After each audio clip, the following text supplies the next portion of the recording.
There are moments in life that divide everything into two chapters, before and after.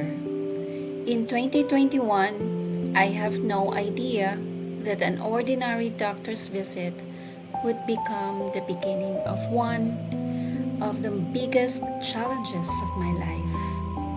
This is the story of the day everything changed. Around September 2021, I started noticing changes in my body. Nabantayan nako nga murag ni dako akong puson, kung higapon nako mura siya og gahi, o kung muhigda ko instead nga mo flat akong tiyan, mas klaro pa hinoon ang pag-bulge niini. Nakasuway pud ko og spotting on the same month, but dili normal para nako kay regular gyud ang akong monthly period. Deep inside, I know something wasn't right. That is why on October 6, I decided to take a leave from work to see my doctor, hoping it is nothing serious. I remember telling myself, maybe it's just stress, and maybe everything will be okay. There and then, my doctor recommended that I undergo a transvaginal ultrasound or TVS. At that moment, I felt like just another medical test. Sa akong huna-huna, basi naalang ni siya'y tambal, and maybe after taking medicine, everything will go back to normal. I was still holding on to hope that it wasn't serious.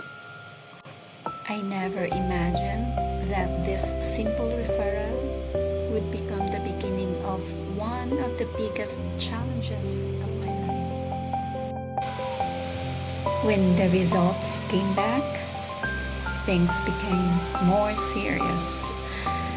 Pagkadungog gid nako nga gi-mention na ni Doc ang word na oncologist. Murag ni kusog ang kulba sa akong dugan.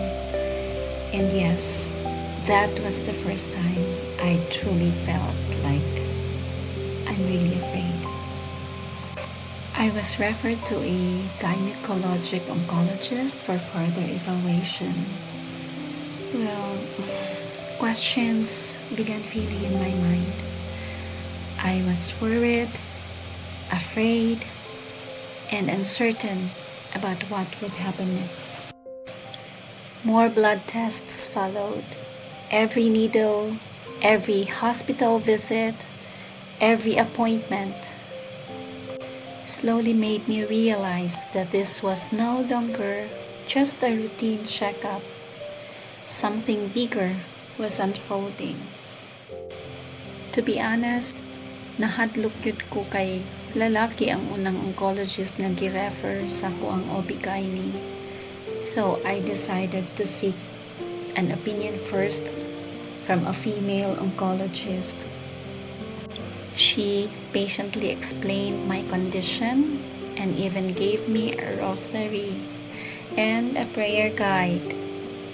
But deep inside, I still needed certainty. I'm scared, confused, I don't know.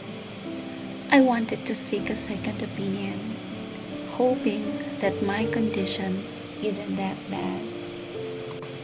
Eventually, I gathered enough courage to meet the male gynecologic oncologist, the doctor my OB/GYN had originally referred me to. And to my surprise, both doctors shared the same findings. That was the moment I realized this was real.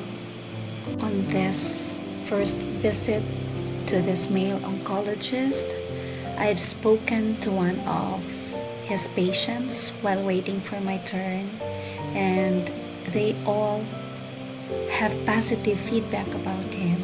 So that's the reason why I decided to have him as my oncologist. Bisan awkward kay lagi, syempre, lalaki siya. Then came the medical certificate. Surgery was scheduled.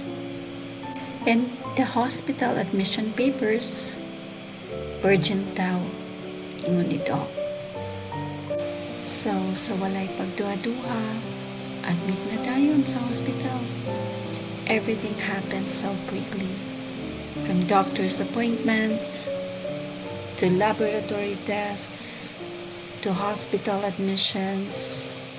I felt like my whole world had suddenly changed overnight. At that point, all I could do was surrender everything to God. As I entered the hospital, I carried fear, I carried uncertainty. But more than anything, I carried my faith. I remember the poem, Footprints in the Sand, which says, when you saw only one set of the footprints, it was then that I carried you. Those words reminded me that no matter what happened next, I will not face it alone.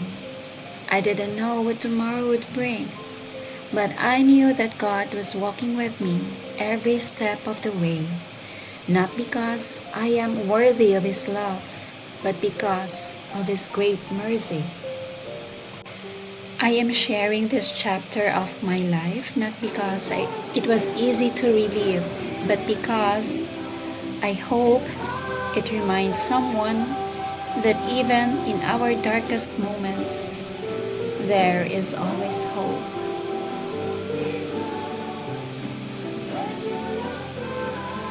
The power of God's love.